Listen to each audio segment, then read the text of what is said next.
अभी recent news में ही जो आया है about you know the whole disengagement that has happened between India and China, तो मुझे ऐसा लगता है, मतलब इज इट लाइक दैट कि चाइना इज डिसएंगेजिंग बिकॉज उन्होंने ऑलरेडी अपना इंफ्रास्ट्रक्चर वहाँ पे बना लिया है? That could be one of the reasons, but you know, China is not to be trusted. हम्म इन्होंने हमारे साथ कई सारे चाइना के साथ पैक्ट साइन हुए हैं. हम्म पंचशील पैक्ट इनने कोई आदर नहीं किया. 1962 में वॉर में निशिकांत सिंह भाटी, मेधांत सिंह थापा, निशिकांत सिंह भाटी को तो परमवीर चक्र मिला था, धान सिंह थापा साहब को भी परमवीर चक्र मिला था. इंडी चीनी बाय बाय, कोई बाय बाय नहीं. अब इन्होंने अपना इंफ्रास्ट्रक्चर वहां बना दिया है. क्या आपने घर बनाया कहीं पर, क्या आप उसको वेकेट करके आप पीछे कहीं जाओगे? तो उन्होंने अपना इंफ्रास्ट्रक्चर बना रखा है चीन ने. उन्होंने तो भैया अस्पताल, स्कूल बना रखे हैं वहां पे बॉर्डर पे, एयरफील्ड, एयर स्ट्रिप्स बना रखे हैं वहां पे. सो डिसएंगेजमेंट की बात तो आई है. देखिए तकरीबन 20 core commander level talks. Core commander होते हैं लेफ्टिनेंट जनरल, बहुत सीनियर और वरिष्ठ अधिकारी होते हैं तो वो फौजी हैं. They should be at a political level, diplomatic level. Unless it's signed, like Robert Frost थे, poet. You know, लिखा था, the woods are lovely, dark and deep, but I have promises to keep, and miles to go before I sleep, and miles to go before I sleep. And he even wrote, whose woods these are, you know, the road less traveled. Yeah, of and course, Robert Frost. Yeah. उन्होंने कहा था, good fences make good neighbors. Now the entire 3,488 kilometer stretch is a perception. There's There's no actually no demarcated line. line. अक्सर क्या होता है, Indian petrol आता है, चीनी पेट्रोल आता है कभी कभी, एंड आमना सामना हो जाता है इनका. There have been fights, there have been hand to hand fist fights. This is our land, no this is our land, but on my map it shows this, my map shows this, and they have had brawls. In 2020 you saw Colonel Babu, I mean from Bihar regiment, he was killed in action. So China का case ये है कि जब तक वो property, आपको मैं बता रहा हूँ प्रॉपर्टी ताकि सब समझ लें, आपकी प्रॉपर्टी के कागजी कार्रवाई नहीं होएगी, आप अग्रीमेंट में कब तक कैसे चलोगे ऐसे इनफॉर्मल अग्रीमेंट पे कि भैया ये पार्किंग मेरी है, ये पार्किंग, अच्छा आज पार्किंग खाली हुई था. sorry it doesn't work that way. No, it has to be a proper demarcated MOU or a legitimate document signed. वो documentation है ही नहीं. बट ये केसेस में जब ये ऐसा टेरिटरी में डिसएंगेजमेंट भी होता है, तो जितना टेरिटरी जिसने कवर किया है वो वहां तक सीमित रहती है, और do they like leave vacate that and come back? नहीं, वो see, like they are finger 8 for example. Earlier we were patrolling till there at a certain area, then we started patrolling a bit behind that. So the disengagement, आप भी अपने troop हटा दोगे, हम भी हटा देंगे, तो बीच का जो इलाका है कोई मैन नहीं करेगा क्या? क्या वो नो मैन लैंड खिलाएगा? क्या होएगा उसको? एंड दूसरी बात है, अगर उसकी फेंसिंग भी हम कर देते हैं तो you have to man that thing. वो इलाका बड़ा मुश्किल है. उसको अगर आप फेंसिंग कर दें, उसको बिना मैन करें तो बहुत मुश्किल होगा. बिना आपने फेंसिंग कर दी, but you need to man it, right? तो that's very very difficult. That same thing with India Myanmar. There is no fencing, बल्कि they have a very friendly border pact that you can come in this much of our land, you can come in this much of their land without any passport, visa. So China के साथ ऐसा नहीं है. We are very strict with China about giving visas or whatever. Obviously. But it is a perception, the line of actual control. तभी it's called line of actual control. Line of control तो India Pakistan की demarcated line है ही है. यहाँ पर तो कोई demarcated line है ही नहीं. बट मेरे पूछने का मीनिंग ये है, से फॉर एग्जांपल अभी जब ये when they started pushing inside, right? जैसे फॉर एग्जांपल ओरिजिनल जो बॉर्डर्स या अंडरस्टैंडिंग जो हमारी थी, उसमें when they started pushing inside and they started occupying more and more land, तो वो लैंड तो वहाँ पे रह गया. Then the infrastructure and everything was built, और जो भी होगा उसके आगे भी जो कोशिश की होगी जब इंडिया ने रियलाइज किया या जो भी हुआ. अभी ये जो डिसएंगेजमेंट की बात चल रही है, तो जो वो लैंड जो उन लोग ट्राई कर रहे हैं लेने की या एस्टेब्लिश करने की, because obviously they want to expand the territory and occupy as much as possible, तो do they move back the troops और they remain where they are and they are like अभी इसके आगे हम नहीं आएंगे जब तक हमारी डिसएंगेजमेंट चल रही है? In some areas they do move back, in some areas they stay put there where they've made so much of infrastructure, they've invested, they say यार इसके आगे नहीं आएंगे. That's again a disengagement. We will not engage with you. Right. So it's in some areas they actually move back, in some areas they don't. But do you think its case में China will do that? They're not to be trusted, as I mentioned. No, they will not do that. I feel they might say it, but ये हैं बड़े शातिर. अगर ये इतने शातिर हैं तो हम भी इनके क्या हैं आप समझ सकते हो. हम भी इतने ही शातिर होंगे फिर. हमें भी शातिर. अब we should know how to deal with शातिर. Absolutely, हाँ. It's 62 की war जो थी इंडिया की, I think that's probably एक failed attempt है in terms of the war with China, right? I think we lost like badly. Considering that and अभी आज के तारीख में where India is, do you think if there was a conflict between the nations, Indian Army would be? Yeah, definitely. The marked improvement, the marked difference. This is not the army of 1962. I'll give you a few small examples. Like, चीनी जो सिपाही हैं, जो फौजी हैं ना, they are chocolate cream soldiers. तो उनकी one child policy थी चाइना में. So these guys in winters, they are not robot soldiers unlike our soldiers. We are trained and we are गांव से आते हैं, हमारे फौजी जाबाज होते हैं. इनके फौजी रोते हैं इंडियन आर्मी को फेस करने से. So they put robotic army. They put technology on the borders to man the borders, right?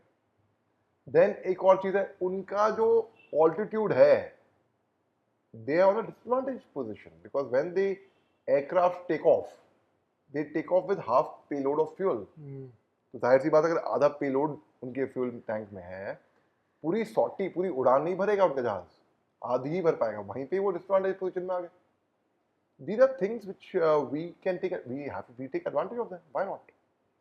So इसके अलावा जो फाइटिंग टेक्निक्स हैं इंडियन सोल्जर की, चाइना एक फिलॉसफी में इस्तेमाल में यकीन रखती है. संजू की फिलॉसफी है. Sanju was a Chinese philosopher who wrote a book called The Art of War. उसमें उसने लिखा था, The acme of a military general is to win wars without fighting. यानी कि आप बायोलॉजिकल वॉरफेयर कर दो, साइकोलॉजिकल वॉरफेयर कर दो, इंफॉर्मेशन वॉरफेयर कर दो, साइबर कोई भी वॉरफेयर कर दो, फिजिकल फाइट नहीं होनी. हाँ, मतलब बिना गोली चलाए ही आप जंग जीत जाओ भैया. ऐसे कैसे हो सकता है? ऐसे होता है, मगर that's being smart. So China wants to win wars without fighting. Actually, that's been they are not open for confrontation because they know अगर confrontation हो गया तो हम उनकी बत्ती बंद कर देंगे. They support Pakistan not unconditionally because of the China Economic Pakistan Corridor, CPEC. They've made huge investments there. बल्कि अभी चीनी इंजीनियर्स मरे हैं पाकिस्तान के अंदर. Pakistan has asked them for huge amount of compensation. Pakistan की तो बत्ती बंद हो रखी है. I don't mean to spread hatred between India and Pakistan. I have always been कि भैया पीस रहे, इंसानियत है. But I'm sorry to say these guys are incorrigible यार. इनको चांस दिया, हमने डंडा भी मारा, सर्जिकल स्ट्राइक भी करी, हमारे प्रधानमंत्री ने इनके प्रधानमंत्री पे हाथ रख के ये बेटी शादी समाज सब कुछ करके देख लिया. But these guys don't bloody listen यार. They need a sound damn thrashing. It's about time that they deserve another बड़ी सर्जिकल स्ट्राइक यार. अबे ये बाज कभी अपनी हरकतों से आप सोचोगे इतने बेशरम हैं ये लोग शेर को गधे के माफिक बेचा इन्होंने. अरे इमरान खान जब प्रधानमंत्री थे, नवाज शरीफ ये क्या कहते हैं वजीर आजम थे, उन्हें घड़ियां बेची हुई हैं यार. I mean, what all cases against him? So it is heights of being shameless. Actually, I say. Right, but you said कि in terms of advantage, naturally as a military जो philosophy होती है, जो भी whoever establishes the higher point in physically has a higher point, so that they already get a natural advantage. ऐसे obviously believe किया जाता है in every strategy which is made when it comes to military. Now China is already at an advantageous point in that respect. So do you not think from a topography perspective itself as well that we will be at a disadvantage like that? No. Not really. No. That won't affect at all. In fact, there are points also that we have are. Let's just talk about the current geopolitical scenario जो अभी globally है, especially in the Middle East and what's happening in Ukraine and Russia, Europe side. So Israel और Iran के साथ पहले शुरू करते हैं. why do you think specifically this has started? Is there इसके पीछे कोई बड़ी हिस्ट्री है दोनों के बीच में, या कुछ ऐसा सिचुएशन या सिनेरियो है? जी, दरअसल ये बहुत पुरानी जंग है, तकरीबन बोले तो 100 साल की जंग है ये। और ये चलती हुई आई है। अन्य देशों ने इनकी पैरवी करने की कोशिश करी है, पैरवी दोस्ती करा लें इनकी, and let's, but it hasn't worked so far. I can tell you from 1917, I can tell you about 1947, I can tell you about 1967 when there was a 6-day war. I can tell you जब 2000 में, सन 2000 में पेरो chief Yasir Arafat साहब थे वहाँ पे, तो अब वहाँ पे काफी मतलब बातचीत हुई लेकिन कुछ नहीं हुआ, ठीक है। और हमस जो है, इन्होंने जो घटना करी अभी 7 अक्टूबर को पिछले साल, भाई इसमें तो कोई शक की बात किसी को है भी नहीं कि ये दरअसल एक उग्रवादी टेररिस्ट दहशतगर्दी वाली घटना थी। डास्टर्डली कवर्डली अटैक। कौन निहत्तों पे, आई मीन सिविलियंस यार, come on, who comes and attacks them like that. जिस तरीके से उन्होंने किया और बोला कि भाई हम बहुत बहादुर हैं, कोई बहादुरी नहीं है इसमें, कोई बहादुरी नहीं है। इससे तकरीबन 1-1.5 साल पहले जेरूसलम में अल अक्सा मस्जिद है, वहां पे ईरानी IDF जिसको कहते हैं इजरायली डिफेंस फोर्सेस वहां पे घुस गई थी, और वहां पे जो लोग नमाज पढ़े थे उनका बदसलूकी हुई थी वहां पे। लेकिन देखिए, मेरा ऐसा मानना है, जो एक मजहबी स्थल जो भी होता है, चाहे मंदिर हो, मस्जिद हो, गुरुद्वारा हो, सिनेगोग हो, गुरुद्वारा हो, कहीं पे भी चर्च हो, it is a very private sacred place for its own sanctity. It should not be used for nefarious activities firstly. Secondly, forces when they enter inside, that should be एक तरीका होता है, राइट। अब हमस ने बोला हम उसका बदला लेंगे 1.5 साल के बाद।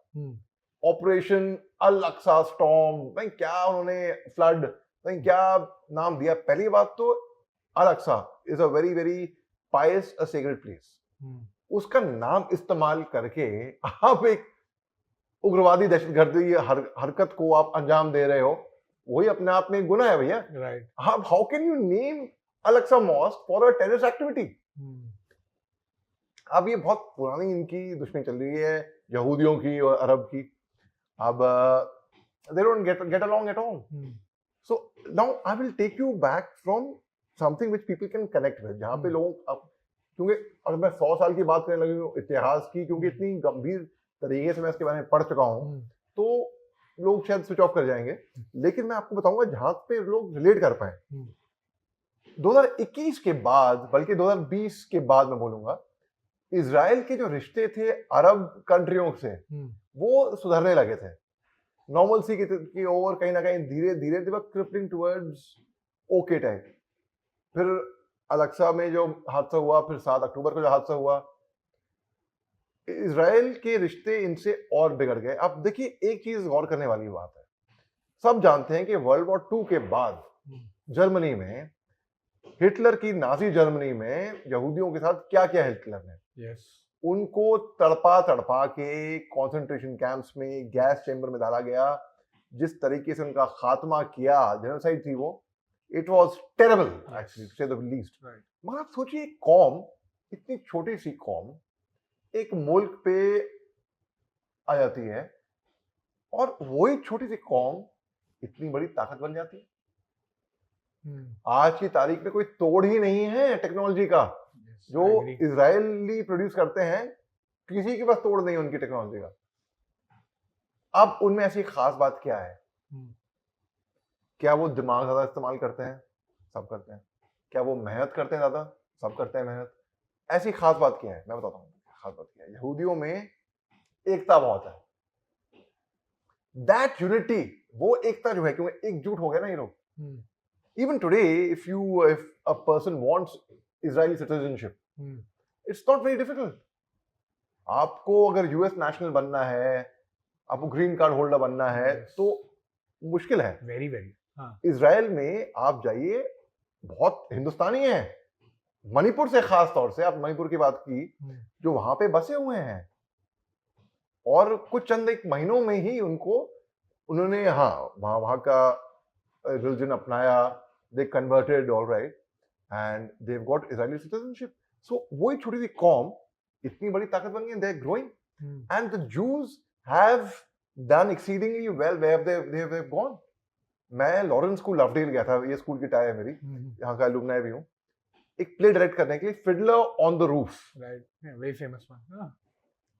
और इसमें यहूदी जो हैं, जूस, उनको वहां पे एक पोग्राम होता है तो वहां से विकेट जाना पड़ता है, but they flourished where they went, जहां गए यहूदी बड़ा अच्छा काम करते हैं। Because as a I think race के हिसाब से दे लाइक फॉर एग्जांपल काफी टाइम इंटेलिजेंस के बारे में भी अगर बात करें, general I mean to say IT हुआ या कुछ भी, so then they always say Indians are extremely intelligent, and उसके साथ में जिनका भी कभी भी नाम भी जुड़ता है it's always Jews, and that's and of course because काफी सिमिलैरिटी भी होती है, because they are business minded, they are entrepreneurship minded, तो ये सब चीजों में भी एक्चुअली काफी इंटरेस्टिंग है। But what I want to ask also is that के व्हाइल ये सब scenario is natural in terms of like whatever they've obviously been oppressed काफी उनके ऊपर, जैसे आपने हिटलर के टाइम की भी बात की, जेनोसाइड हुआ था, and that is something which nobody can forget. But full frontal war के सिचुएशन में मुझे लगता है कि because Iran is very clearly अभी जैसे देखा गया है कि वो ऑपरेट कर रहे हैं वाया हमास या व्हाटएवर, वाया समथिंग और the other across whatever from all the regions, कभी ईरान फुल फ्रंटल सामने आके do they have the capability also to go on war with Israel? See, Iran is a nuclear power. They've got the nuclear power plants. For 1 अप्रैल को बल्कि Syria के consulate में हमला हुआ था, जहाँ पे हालांकि कुछ साबित नहीं, पुष्टि नहीं हो पाई कि इजराइल ने किया, किसने किया, but the suspicion was probably towards Israel, perhaps. जहाँ पे IRGC जो ईरानी रेवोल्यूशनरी बॉर्डर गार्ड्स थे उनके, वो मारे गए थे, और ईरान ने इजराइल पे फिर हमला किया, राइट, और उस टाइम पे 130 बैलिस्टिक मिसाइल दागे गए वहां पे, जो कि उनके सेंट्रल इकोनॉमिक जोन में गिरे थे, और कुछ ज्यादा डैमेज हुआ नहीं, basically it was more of a symbolic attack, face saving, कि हमने हमला कर दिया ईरान में। ईरान पिछले 2-1 महीने से धमकी दे रहा था इजराइल पे, हम हमला करेंगे, हम हमला करेंगे, हम हमला करेंगे। देखिए ऐसा ना भाभी, जो गरजते हैं वो बरसते नहीं, और जो बरसते हैं वो गरजते नहीं। अब आयतुल्लाह अली ख़ोमेनी साहब ने बोला कि भाई हम हमला करेंगे इजराइल पे, उनके न्यूली इलेक्टेड प्रेसिडेंट थे पेशकिन साहब, न्यूली इलेक्टेड, उनसे पहले जो प्रेसिडेंट थे वो हेलीकॉप्टर क्रैश में मारे गए, कोई सबूत नहीं है, लेकिन बहुत लोग कहते हैं कि इजराइल ने ही किया होगा, कुछ हैक करके, कुछ फ्रीक्वेंसी, भाई क्या टेक्नोलॉजी का कोई तोड़ उनका है ही नहीं। तो एनीवे, तो न्यूली प्रेसिडेंट पेशकिन साहब ने बोला कि नहीं, हमला करेगी ईरान, इसमें ईरान का भी नुकसान होगा, तो उन्होंने काफी टाइम तक कर्टेल किया उसको, क्योंकि he seemed to be a slightly pragmatic man. right. तो हमला रोकते गए। अभी क्या हुआ, 17 सितंबर को जब इजराइल ने पेजर्स और उनके वॉकी टॉकीज में वो हैक करके एक चिप डाल रखा था, और वो एक्सप्लोड हुए, और हम एक वेब अटैक से क्या समझते हैं, हम समझते हैं सर्वर डाउन कर देंगे, पासवर्ड हैक कर देंगे, या आप सर्वर को आप एक्सेस नहीं कर पाओगे, हम यही समझते हैं ना। किसी ने तस्वुर भी नहीं किया था कि वेब अटैक ऐसा खतरनाक, जानलेवा, घातक हो सकता है। It could be lethal, it could be fatal, कि मतलब यानी कि कोई महफूज नहीं है घर पे, आप व्हाट्सएप ऑन करो, आपकी लोकेशन ट्रैक हो गया, आप कोई भी आपको वहां पे उड़ा सकता है, आप घर में टीवी ऑन करो, आप लैपटॉप में, डरा नहीं ना उन दर्शकों को बता रहा हूँ, इट्स अ फैक्ट। तो मतलब कहीं पे भी नथिंग इज सेफ, ये नहीं कि आप वॉर जोन में ही हैं, आप अपने घर में एसी ऑफिस में मस्त बैठे हो, टीवी वहां पे। सो इजराइल ने ये दिखा दिया। अच्छा, 7 अक्टूबर को इजराइल ने एक और चीज उनकी हल्की सी एक्सपोज हुई कि अगर हमस घुस गए उनकी टेरिटरी में, मैं कई सीरिया वेटरन से बात कर रहा था, मैं स्ट्रेटेजिस्ट है, उन्होंने कहा कि भाई हम इजराइल गए हुए हैं, और इजराइल में ऐसा है सो फुल प्रूफ कि एक मक्खी भी नहीं घुस सकती, यू कैन नॉट पेनिट्रेट, मगर ये लोग वो भी पैराशूट के जरिए, वो भी आप ग्लाइडर्स के जरिए कैसे वो घुसे अंदर, और किस तरीके से मारकाट हुई, मतलब वो very surprising. Netanyahu would not have been in power. Absolutely, yeah. So it worked as a blessing in disguise in a way, actually, if that's the term I may use. Yes. कि उसकी वजह से अब उनकी सत्ता चल रही है अभी। Yes. प्रेसिडेंट जो बाइडेन ने भी 1 महीने 2 महीने पहले कहा था कि भाई बस अपनी सत्ता को लंबा खींचने के लिए नेतन्याहू इस जंग को और लंबा खींच रहे हैं। अब देखिए 42,600 लोग, बेकसूर लोग, सिविलियंस, मजलूम, महिलाएं, खवातीन, बच्चे, बुजुर्ग, निहत्थे मारे गए हैं इसके अंदर, गाजा पट्टी के अंदर, which is very sad because जो हमस ने किया 7 अक्टूबर को वो बहुत ही सरासर गलत है, निंदा करनी चाहिए, निंदा के इनके ऊपर कार्रवाई भी करनी चाहिए। और इन्होंने गुफाएं, अंडरग्राउंड टनल, स्कूल, हॉस्पिटल, जैसे कि अल शिफा हॉस्पिटल पे हमला हुआ था इजराइल, राइट, तो इन्होंने अस्पतालों के नीचे और वहां पे बहुत, it's very tricky, yes, but Israel, a nation that strong, that powerful in technology, they could have gassed them out from the chamber, they could have put seawater, they could have had technology, they could have used very other means. See, collateral damage ना भैया मैं समझता हूँ होता है और होएगा भी, लेकिन not to the extent of 42,600 plus. That's sorry. इंसानियत का खात्मा कहीं पे भी हो, चाहे यहूदी हो, अरब हो, कोई भी हो, किसी भी नेशनैलिटी का हो, किसी भी मजहब का हो, भाई इंसान है, it should be condemned basically, right, like the way Hamas was condemned, because see right now the war is between state actor absolutely, Israel against the non-state actors, right, Hezbollah, Hamas are non-state actors. absolutely, UN, US, Israel have pronounced them as a terrorist organization. Some nations have not called them a terrorist organization as yet. Whether you call them a terrorist organization or not, the fact is जो घटना 7 अक्टूबर को करी हमस ने, दो राय है ही नहीं, और ना ही किसी को है भी दो राय कि वो उग्रवादी टेररिस्ट घटना थी। और भैया मेरा ऐसा मानना है निजी तौर पे कि यार आप पेशे से चोर डाकू ना हो, ठीक है, आपकी मजबूरी हो, आपने चोरी कर ली, आपने चोरी कर ली, आप पेशे से चोर ना हो, आप तो हो चोर, क्योंकि आपने चोरी करी है, right, it's as simple as that. exactly, yeah. No, so ये एक दो चीजें जो आपने बोली ना उसके ऊपर एक्चुअली काफी इंटरेस्टिंग है, बिकॉज ये जो गाजा का जो सिनारियो है उस पर तो डेफिनेटली मुझे काफी बात नहीं, बिकॉज मेरे भी दिमाग में इसको लेके थोड़े से क्वेश्चंस हैं, and I also feel similar in terms of जो आप बता रहे हैं, but from a perspective of prior, like जो एक बात आपने की कि इजराइल जो एक स्ट्रॉन्ग होल्ड माना जाता है कि वहां पे मतलब कोई जा नहीं सकता है, stuff like this, and these guys actually landed, और एकदम वीडियो गेम लाइक वो एटमॉस्फेयर था कि ग्लाइडर पे आके they came and stuff like that.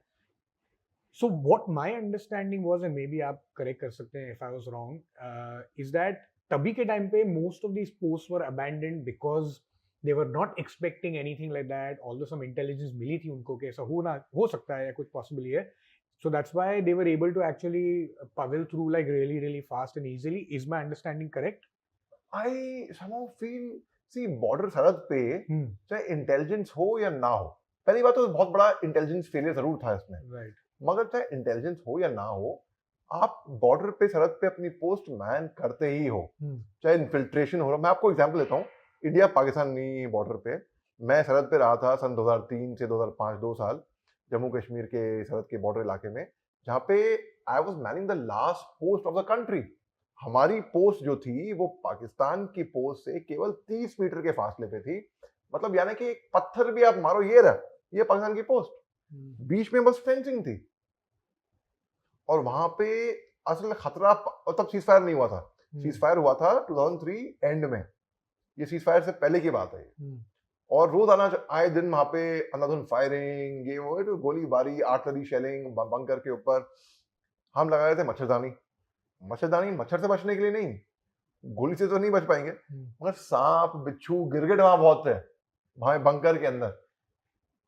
So basically you don't leave a post unmanned unless until, जैसे कारगिल में हुआ था 1999 में, पैक हुई थी कि जब सर्दी होगी या बर्फ गिरेगी तो दोनों अपनी अपनी पोस्ट छोड़ देंगे और वो इलीगली ऑक्यूपाई नहीं करेंगे। मगर पाकिस्तान ने विश्वासघात किया, उन्होंने जनरल परवेज मुशर्रफ ने मास्टरमाइंड करके अपनी पाकिस्तान की सेना हमने रीऑक्यूपाई किया वो बात। So here I don't think that the Israelis would have left the posts. These guys were very well trained. This wasn't a spontaneous attack. ये काफी ज्यादा ट्रेनिंग इनको दी गई थी, और जाहिर सी बात है ट्रेनिंग आपने जैसे हमने वीडियो में देखा, ऐसी ट्रेनिंग कि आप पैराशूट या पैराग्लाइडिंग करते हुए आ रहे हैं, तो ये आपको खुले में तो आपको ट्रेनिंग मिलेगी, आप एक कमरे में या एक हॉल में तो नहीं कर सकते वो ट्रेनिंग, तो कहां पे ट्रेनिंग की होगी? अगर इफ यू थिंक लॉजिकली, हो सकता है कि ईरान के अंदर ट्रेनिंग की हो सकता है। ईरान एक मुल्क ऐसा है जहां पे इट्स मेनली शिया डोमिनेटेड, और वो चाह रहे हैं कि एक स्टेटस उनका बन जाए, जैसे कि सऊदी अरेबिया का है गल्फ के अंदर, कि वो नेता है, सदर है मुस्लिम राष्ट्रों का, एक और बात है कि OIC जो है, ऑर्गेनाइजेशन ऑफ इस्लामिक कंट्रीज, जो जितने भी गल्फ के राष्ट्र हैं, वो Right. एक पेज पे नहीं है। अभी 2-1 महीने पहले मिस्र में, इजिप्ट में एक मीटिंग हुई थी OIC की, जो कि 2 भागों में, 2 फेजेस में हुई थी, लेकिन क्योंकि ये लोग एक पेज पे थे ही नहीं, तो एक ही फेज में हुई। एंथनी ब्लिंकन साहब अमेरिका से आते हैं मिस्र, मीटिंग करके चले जाते हैं, मगर कुछ नतीजा निकलता नहीं है। अमेरिका चाह रही है, कह तो रही है कि हम चाह रहे हैं कि जंग रुक जाए, देखिए, मगर ऐसा होता है ना कि हाथी के दांत दिखाने के अलग, खाने के अलग। अब अमेरिका या तो चाह नहीं रहा है, I don't know what the reality, even they would be knowing, but my analysis would be either वो चाह नहीं रहा है। इसकी 2 वजह हैं। लोग पूछेंगे अमेरिका शांति क्यों नहीं चाह रहा है वहां पे। 2 मेन वजह हैं इसकी, मैं जहां तक मैं सोच रहा हूँ। पहली वजह है कि अगर अमेरिका सोचता ऐसा है, अगर वो जंग रोक ले तो वहां उनका जो प्रभाव है, जो इन्फ्लुएंस है उस इलाके में, वो कम हो जाएगा। Absolutely. दूसरी बात, हथियारों के बिजनेस की सबसे बड़ी मार्केट अमेरिका के पास में है। तो अगर वो आर्म्स की सेल, हथियारों की सेल रुक जाए, तो जो धंधा, bigger pictures of the arm sale, Stockpile. Yes, absolutely. So America कहेगा हम रुकवा लें, it's like two wheeler fighting on the road, right? तो अरे कोई रोके तो रोको मेरे को, रोको मैं, वो it's like that. So I don't know what, whether they really want और नॉट। अब कतर और अमेरिका और मिस्र और इजिप्ट, ये 2 एक स्टेक होल्डर हैं जिनका प्रभाव अभी कुछ खास हो नहीं पाया है। बदकिस्मती से यूएन भी इसमें कुछ खास कर नहीं पाई है। अच्छा, और जो, अच्छा, एक बड़ी, आपने मणिपुर की बात की, और Manipur one of my, it's so close to my heart. ये बहुत कम लोग ये बात जानते हैं। Indian ambassador to Lebanon is from Manipur. He is a Meitei Pangal, Sheikh Rahman साहब, जो IFS ऑफिसर हैं, ठीक है। और इंडियन आर्मी की contingent, UN peace keeping force की कंटेंजेंट कॉन्गो जाती है, सुदान जाती है, लेबनान जाती है। तो लेबनान में इंडियन आर्मी की कंटेंजेंट है। इंडियन आर्मी ने वहां पर यूएन पीस कीपिंग में एक हॉस्पिटल भी सेटअप कर रखा है, जहां पे military nurse service, MNS, AMC doctors, infantry है वहां पे। मणिपुर से कंधे से कंधा मिलाकर माइते भी और कुकी भी, फौजी, वर्ल्ड पीस, ह्यूमैनिटी के लिए काम कर रहे हैं, जहां पे उनके खुद के घर मणिपुर में अंडर टर्मोइल हैं। That is the beauty of Indian army, right?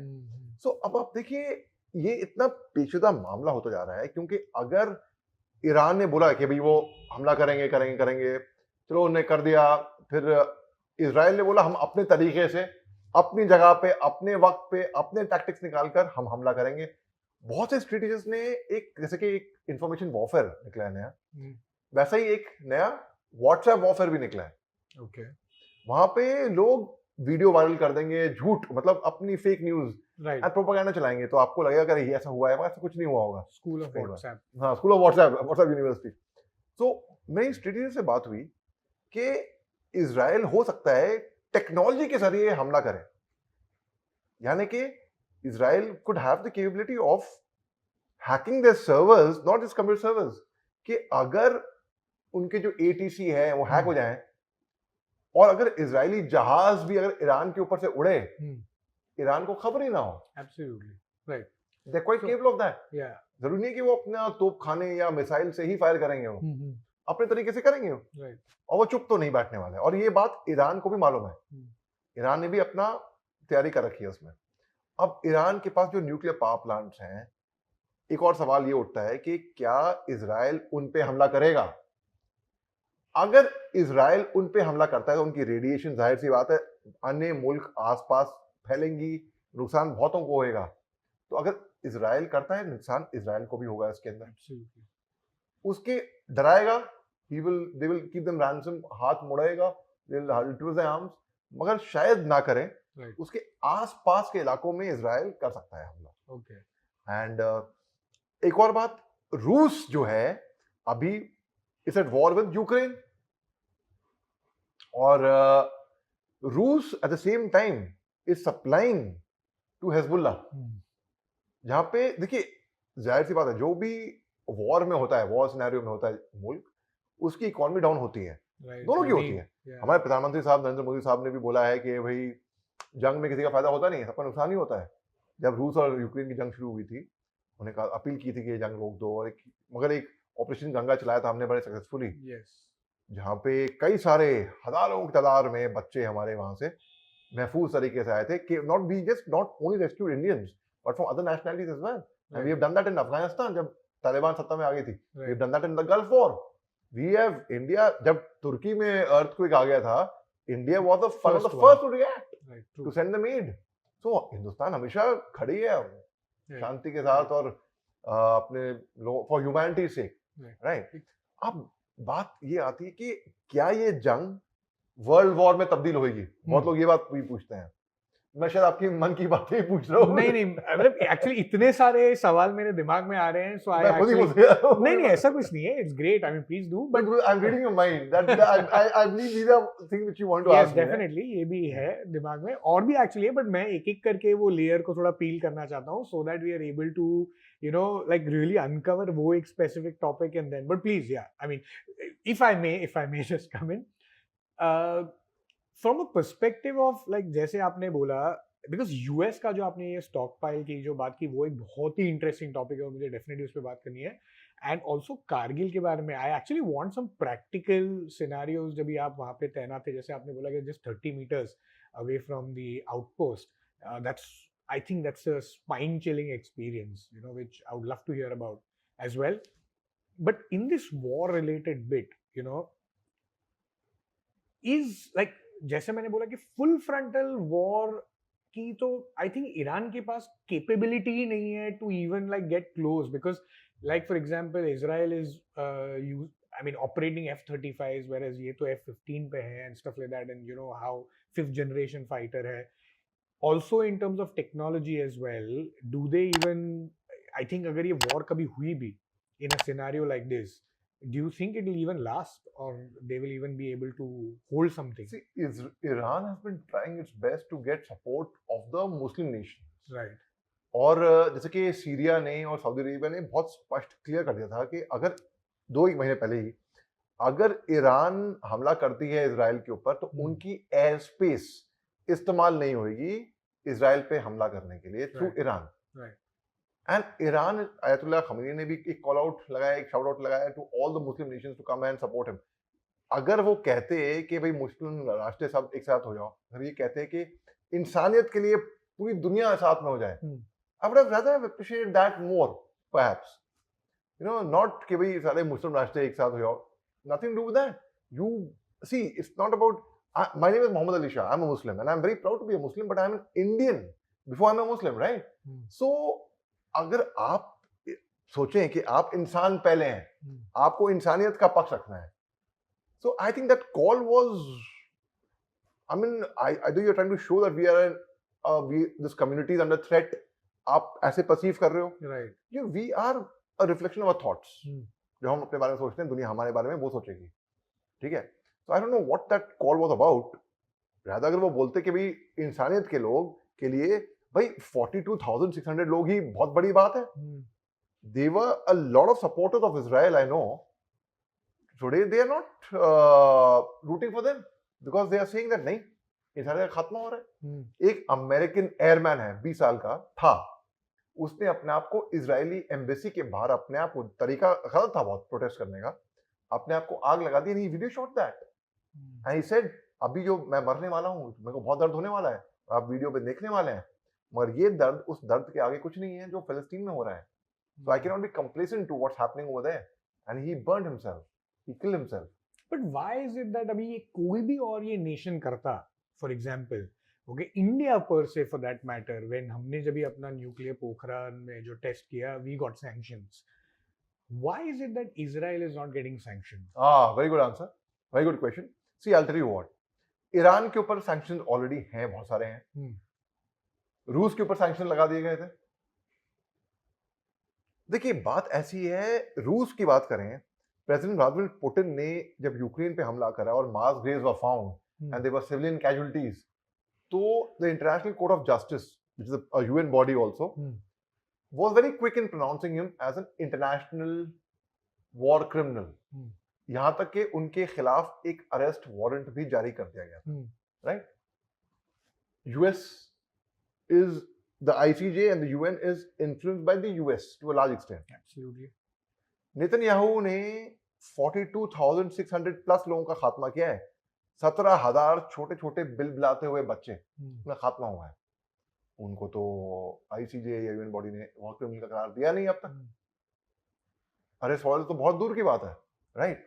They've got American blessings. They've got the blessings of America. They've got the support. And because they have a superpower like America support, and the war will end तभी जब America चाहेगा। America जब चाहेगा तो war खत्म हो सकती है, और वो दिल से चाहेगा। ये नहीं कि हाथी के दांत दिखाने के अलग, खाने के अलग। And America has a large role to play in this. And so that is the reason, because of the American influence, if I have to give you an answer. Okay. But from a perspective of technology as well, अभी modern warfare मेरे हिसाब से इतना change हो गया है कि if you see that use, like for example, now this is a perfect example in today's modern warfare where both Ukraine as well as Iran अभी actually drones use करते हैं. Of course, they have like they're firing rockets after rockets after rockets. But then from what it used to be from a traditional means to what it is today, how has that changed so much, especially in the current like Israel as versus like Iran sort of a scenario from weaponry? The very, very good question. See, it was predicted 20 years back जब मैं academy में था, over 2 decades earlier, कि drones will be the future weapons of tomorrow. Right. ये more than 2 decades back की बात बता रहा हूँ मैं आपको, उससे पहले की। तो अच्छा, अब आपने खुद देख लिया, अर्मेनिया और अजरबैजान की जंग के दौरान एक पूरी tank armoured corps brigade was wiped out with drones. Right. 2 जनवरी 2020 में general Qasem Soleimani, the chief of army staff of Iran, of the Kurds, he was assassinated in Baghdad, Iraq की राजधानी में, by the Americans. हमने हिंदुस्तान में देख लिया है, सतवारी कैंट जम्मू में पाकिस्तान ने ड्रोन भेजे, उनकी MI-17 हेलीकॉप्टर खड़ा हुआ यहाँ पे ATC टावर है, उसके बीच में लगा। अब the drone failed because of either it could be poor execution of wind pressure or technique, whatever, but it failed. मगर इतना घातक हथियार है क्योंकि हमने देखा कि प्रेसिडेंट पुतिन की छत के ऊपर ड्रोन आगे गिरा भैया। कल की बात है, हम अभी जिक्र कर रहे थे। नेतन्याहू ने टेल अवीव तो छोड़ दिया था अपना, वो अलग कहीं और घर पे बसे हुए थे। उस टाइम पे वो अपने घर पे मौजूद नहीं थे। अब हिजबुल्लाह, हालांकि कोई प्रूफ नहीं है, लेकिन मान के चलिए हिजबुल्लाह ने किया है, ठीक है। अब हिजबुल्लाह को ये खबर कैसे हो गई कि वो टेल अवीव में नहीं है, वहां पर है? इंटेलिजेंस आ गया उनके पास, एंड उस टाइम पे घर पे होंगे नहीं। आई mean it was he, his wife, it was a, Netanyahu ने भी बोला है, स्टेटमेंट भी दिया उसके बाद, ये अगर ईरान ने किया है और ये ईरान की बहुत बड़ी भूल है, ऐसा बोला है, हम छोड़ेंगे नहीं उनको। So basically this war, where is the end to this? Right. India stands and favors the two-state solution theory. There have been a lot of pacts earlier which have been signed, but none of them, I mean, it hasn't really led anywhere. कुछ हुआ नहीं है। India favors, हमारे ताल्लुकात जो हैं Israel से बड़े अच्छे हैं, इजराइल हमारा दोस्त है। हमारे ताल्लुकात ईरान से भी अच्छे हैं, हमारे ताल्लुकात लेबनान से भी अच्छे हैं, हमारे बहुत अच्छे ताल्लुकात हैं रूस से, हमारे अच्छे ताल्लुकात हैं रूस यूक्रेन से, हमारे अच्छे ताल्लुकात हैं अमेरिका से। केवल 2 वाहिद मुल्क को छोड़ के, चीन और पाकिस्तान, Right. और दोनों के दोनों नासुर हैं। पाकिस्तान तो इनको अपनी जमीन पर उसके खिलाता है, भैया आ जाइए आप ग्वादर पोर्ट में, हमारा जमीन ले लीजिए आप। Right. ये चाहे गधे बेचे चाहे शेर बेचे, you know, they've actually sold them very, Yeah. sorry, they've actually sold lions गधे के माफिक। पाकिस्तान के इतने बुरे हाल हैं, I know. IMF उनको लोन देने को तैयार नहीं था। Yes. True. तो पिछले साल फरवरी में IMF के 10 मेंबर आए थे पाकिस्तान, 10 दिन रहे, कुछ हुआ नहीं। उन्होंने कहा ठीक है, अब हम अगली मीटिंग या टाइम पास वाला टाइम नहीं है, अगली मीटिंग हम करेंगे, ऑनलाइन करेंगे। या तो उनको भरोसा नहीं होगा कि कुछ भी कहीं भी बम लगा दें, कुछ भी, ट्रपोक तो है ही है, वैसे भी कहीं पे कुछ भी कर दें। I'll tell you a very interesting incident। ये 2003 ना, हम लोग ऑपरेट कर रहे जम्मू कश्मीर में, और एक जैसे कि कल रात को जम्मू कश्मीर में एक उग्रवादी घटना हुई है, वैसे एक उग्रवादी घटना हुई थी, and the army was, we are cordon everywhere, and एक MVCP लगा दी गई थी। MVCP is the mobile vehicle check post, and as you know there is armed force special power act over there. तो MVCP में ऐसे ही रोका कहीं पे, a group of women were passing by, and so the lady police was there. Lady police just kind of checked, you'll be surprised and you'll be humored and you'll be amused to know what they found. What was there? They found women clad salwar suit में बंदे चूड़ियां पहन के पल्लू लटका के militants भागने की कोशिश कर रहे थे वहां से। मतलब बहुत बहादुर बनेंगे। इनकी बहादुरी कहां तक है, अल्टर यू, इनकी बहादुरी वहां तक सीमित है कि महिलाओं को कोड़े लगा देंगे, बच्चों के स्कूल में बम लगा देंगे, भाग जाएंगे छुप के, फिर वहां देखेंगे बड़े खुश होंगे, है ताली बजाएंगे, हमने बड़ी बहादुरी काम कर दिया। जैसे तालिबान है ना अफगानिस्तान में, वैसे ही वही सेम दिस थिंग। तो बेसिकली यार कौन हम वो मुहावरा है ना, हाथों में चूड़ियां पहन रखी हैं क्या? This was literally they have done that on little sense. In the year 2019, 14 February 2019, when the Pulwama attack took place, and we lost over 40 of our bravehearts, CRPF bravehearts, that same night, I wrote an open letter to Jaish-e-Mohammed, the terrorist outfit, for two main reasons.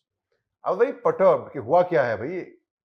दूसरी बात कि भाई यार एक video suicide bomber के सामने आया था, वो कहता है कि भाई मैं अपने मजहब के लिए, जिहाद के लिए ये लड़ा हूँ जंग, और मैं अपने आप को कुर्बान कर रहा हूँ, और हम नॉनसेंस। उसको सपने किसी ने ब्रिंग वॉश किया था कि भाई तुम जन्नत में जाओगे और तुम्हें हूर मिलेंगी और ये होएगा।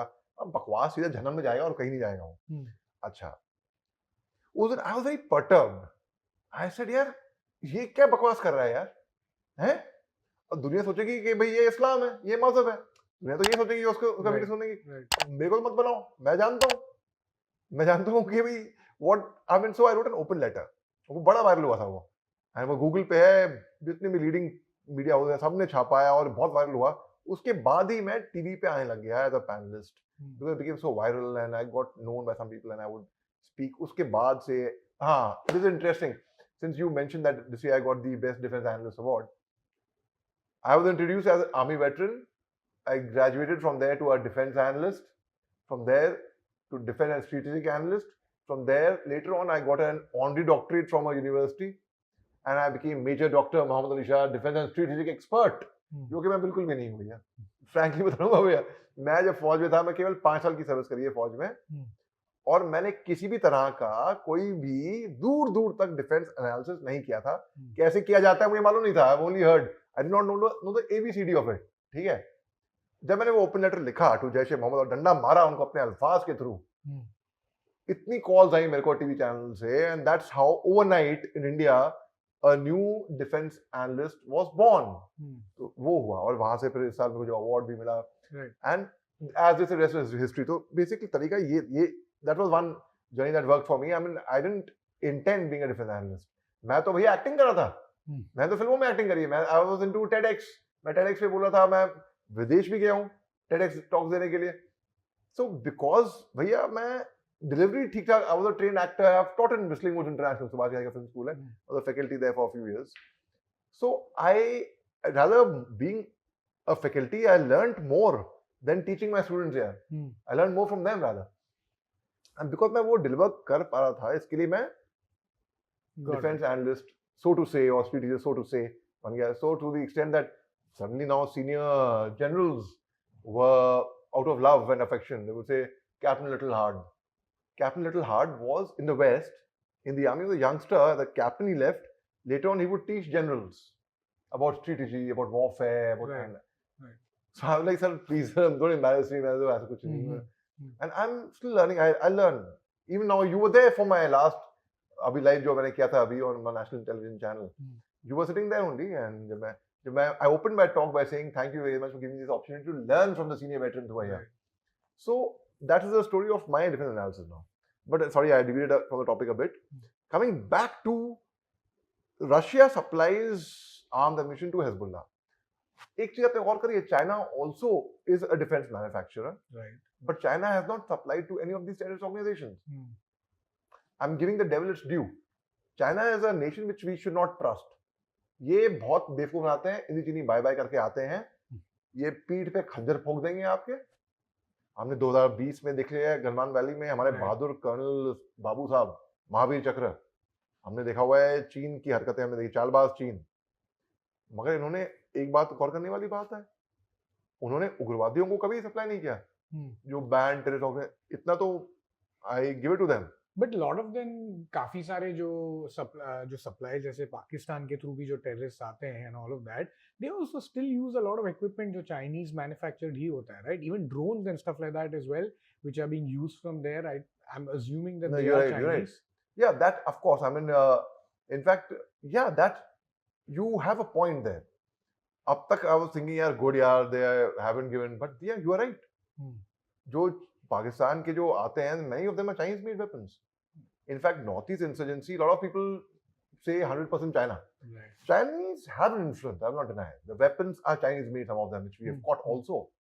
But it will be incorrect, I feel, to say 100% China is behind it. Right. Because that's the most easy thing, ना? अरे इसके पीछे विदेशी ताकतों का हाथ है, foreign powers are behind it. Very easy, simple statement to make. अगर हाथ भी है, हमने क्या करा है उस foreign influences को रोकने के लिए? Right. हमें मालूम है अगर तो करें.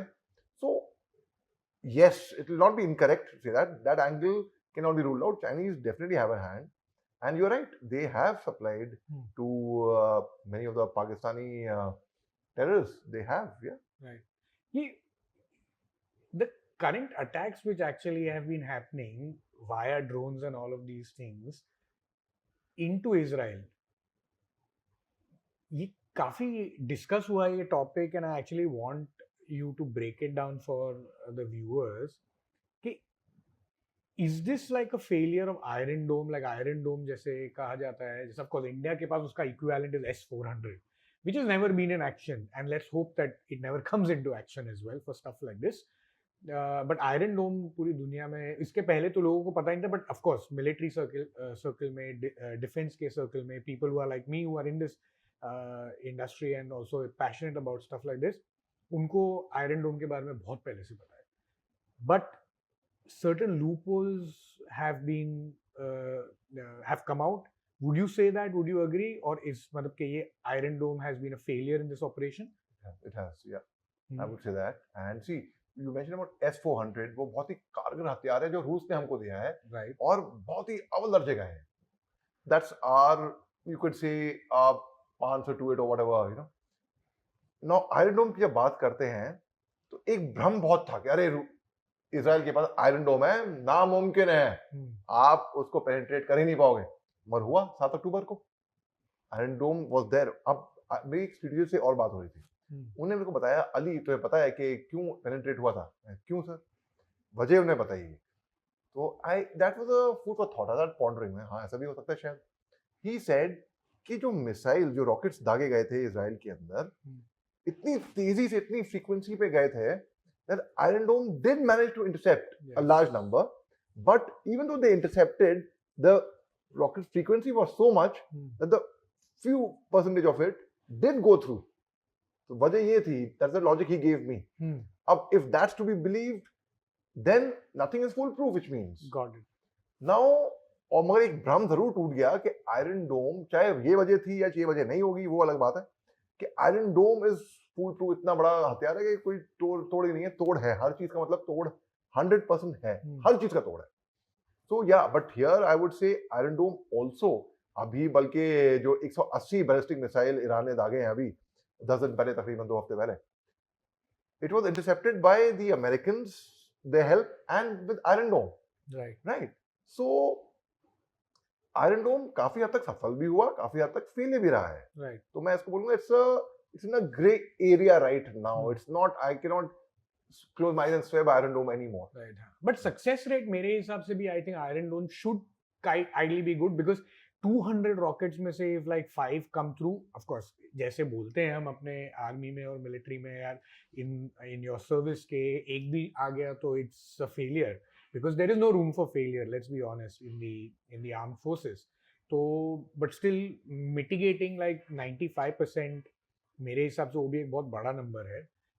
But then yes, from that perspective मुझे ऐसा लगता है कि मुझे एक और चीज़ ऐसे भी लगती है, शायद again may be I could be wrong, is that इन सिस्टम्स को ऑपरेट करना भी आई थिंक इतना एक्सपेंसिव है बिकॉज इन ऑर्डर वो चलता है ऐसे कि एक मिसाइल दूसरे मिसाइल को ही बेसिकली मारता है. So is that true? Is my understanding? Yes, you're 100% true and very accurate on that. देखिए एक्चुअली मैं तो कह रहा हूँ आयरन डोम बड़ा अच्छा हथियार है, कारगर हथियार है, और 100 मैं तो ये भी दे रहा हूँ 100% फूल प्रूफ है, ठीक है भाई। उसको ऑपरेट करने के लिए भी खर्चा जाता है ना, and Israel's economy is also following, it's at war. ये तो 7 अक्टूबर को ही नेतन्याहू ने डिक्लेयर कर दिया था कि we are at war, and any nation which goes to war, ऐसा नहीं है विनिंग लूजिंग का। वो हमारे प्रधानमंत्री साहब ने कह चुके हैं कि भाई जंग में सब हारते ही हैं, जीत किसी की होती नहीं है।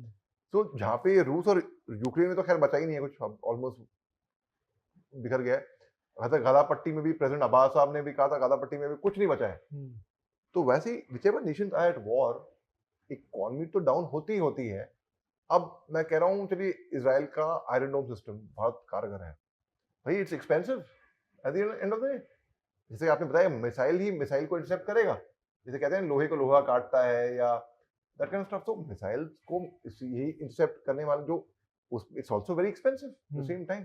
सो कब तक आप उसको कैसे आप उसको सस्टेन कर पाओगे, that's again a question. Got it. ये मतलब कॉन्फ्लिक्ट से what is it that India can learn out of? Does India have a geopolitic? Actually उसके पहले डू यू थिंक के ईरान पे भी फॉर एग्जांपल यूएन नेशंस और इवन इजराइल पर से फुल फ्रंटल वॉर इस हिसाब से कर भी सकता है? Not I am saying from a perspective के वो एक न्यूक्लियर कंट्री है, मुझे लगता नहीं है न्यूक्लियर वेपन्स कोई भी कंट्री मुझे लगता है यूज करेगी, because the outcome is just devastating I think. But it is the biggest haven for natural resources, natural gas सबसे बड़ा reserve is Iran, and that is required. पूरी दुनिया को उसकी जरूरत है। सो विच मीन्स के आई डोंट थिंक सो कि एक्चुअल ऐसा कोई बहुत फुल फ्रंटल अटैक उनके ऊपर ऐसा हो भी सकता है।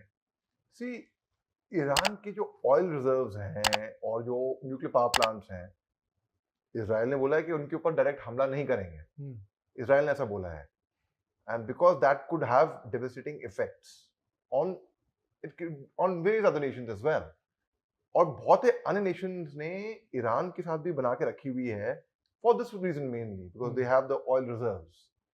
एंड सो क्योंकि ईरान के पास वो ऑयल रिजर्व्स हैं, तो वही अभी फिलहाल मैं देख रहा हूँ ईरान की ताकत भी है कि उनके पास ऑयल रिजर्व्स हैं, उनके पास ये ताकत है। So because they have that strength, so people would also not want to directly come in confrontation with Iran, but Israel and Iran right now are in direct confrontation, and Iran has been doing a proxy war through Hamas, through non-state actors, Hezbollah, Lebanon-based though, but in alliance with Iran. तो अभी तक देखिए हवाई लड़ाई थी, वैसे rockets, ground attack अगर होए तो बहुत खतरनाक होगा। इजराइल ने ऑलरेडी लेबनान की तरफ अपने टैंक्स मूव कर दिए हैं, और ये भी कहा जा रहा है कुछ तो टैंक्स बॉर्डर क्रॉस करके आ भी गए हैं। और अगर ग्राउंड अटैक हो जाए इजराइल का लेबनान के साथ या ईरान के साथ, तो बहुत ही भीषण और बहुत ही खतरनाक होने वाला है, बहुत ही घातक होने वाला है, क्योंकि it is not going to be just a ground attack of the Gulf only. अन्य राष्ट्र जो हैं, जो दूर बैठ के बस देख रहे हैं अपने टीवी पे या पॉडकास्ट में कि ये हो रहा है, take it from me, even they will be affected somewhere. Effect इसके दूर तक सुनाई देंगे इसके 100%। तो अमेरिका, यूएन की तो बहुत कोशिश है कि भाई ये आगे एस्केलेट ना हो। हमारे इंडियन आर्मी के एक वेटरन कर्नल काले साहब यूएन में थे, एंड वो he was killed in action through by an Israeli shelling. या एंड इजराइल की जो पोस्ट है गाजा पट्टी के पास में, इजराइल की फौज है, तो यूएन की एक कॉन्वॉय गई थी फॉर ह्यूमैनिटेरियन एड, उन पे यूएन क्लियरली लिखा था दे वर बॉम्ब्ड, उनके ऊपर शेल आगे गिरे और उनके ऊपर अटैक हो गया था, और उनके ऊपर साफ लिखा हुआ है यूएन। सो बेसिकली नेतन्याहू अभी गुस्से में है और किसी की नहीं सुन रहे। ऐसा लग रहा है कि वो अपनी सत्ता बेसिकली बचाने के लिए हाँ, ये सब हाँ, कर रहे ये भी है, ये भी एक वजह है। And this is, as I mention, this has been like a blessing in disguise for him. तो बिल्कुल, और अगर ये 7 अक्टूबर की घटना नहीं होती तो नेतन्याहू अब तक सत्ता में होते ही भी नहीं ऐसे। तो अपनी सत्ता बचाएगा, कुर्सी बचाने के लिए वो अपना, उनको परवाह नहीं है कितनी भी वहां पे गाजा पट्टी में लाशें बिछ जाए, भाई 17,000 बिल बुलाते हुए छोटे बच्चे, मासूम बच्चे, दिल रोता है सोच के। अरे इंसान, जानवरों का खात्मा हो जाए, इंसान रोता है। जो हमास ने किया 7 अक्टूबर को, इतना गुस्सा आया देख के, कर क्या रहे, क्या हो रहा है, ये बहुत तो खून खोला। अब जब हम देख रहे हैं कि भाई 42,600 लोग, जो गिनती के मैं आंकड़े अभी मैं आधे घंटे पहले, 1 घंटे पहले के आंकड़े हैं और शायद बढ़े, आई होप ना बढ़े। आप सोचिए, तस्वीर करिए एक ऐसा माहौल जहां पे हर जगह बमबारी हो रही है, सब टूटा फूटा है, बिखरे हुए हैं लोग, बीमारियां फैल रही हैं, एड नहीं है, खाना पानी नहीं है, हमारी बिजली, बिजली तो बहुत दूर की बात है, इंटरनेट बंद हो जाए भैया आधे घंटे के, जान निकल जाएगी इंसान की। मेरा व्हाट्सएप बंद हो गया, वहां तो बिजली पानी एनर्जी कुछ नहीं है, शेड ही नहीं है कुछ। कहां जाएंगे इंसान? उनके सामने the loved ones are dying यार। I mean it is really sad. अच्छा, ये है कि हमस को ये सोचना चाहिए था, शुरुआत हमस ने की, ये शुरुआत 7 अक्टूबर से नहीं हुई है, शुरुआत तो ये कब से चलता आ रहा है। So is one of the thing that happened again. And Hamas ने किया, आप हमस को चुन चुन के मारिए, निकाल के मारिए, दो के मारिए। आप हिजबुल्लाह को मारिए, आपको उसे तकलीफ है। मेरे को तकलीफ क्या होती है, कोई भी, चाहे इजरायली हो चाहे अरब हो, इंसान है, जब कोई कहीं पे भी निर्दोष, निहत्ता, मासूम सिविलियन मारा जाता है ना, घायल भी हो जाता है, तो तकलीफ बहुत होती है, क्योंकि आई एम अ सोल्जर यार। वी आर फौजीज, we are not killers, we are not professional killers और something, we are soldiers. If we have to kill in action, we will kill the soldier. Thank you so much, Major Shah. It was really, really good. Amazing speaking to you, brother. Same here. मैं कहा था I ना, hope it थकान दूर हो जाएगी भैया बात करके, एनर्जी ऐसी है। Thank you so much. Yeah, it was really, really good and काफ़ी सारी चीज़ों के बारे में बात की. It was really exciting. Like कोई portions में when you're talking, I was getting goosebumps as well because of the stories. So I'm really, really happy and I would love to have you back to have more conversation. It'll be great. Anytime, brother, anytime. Thank you so much. Thank you, bro. Thanks a lot. Thank you.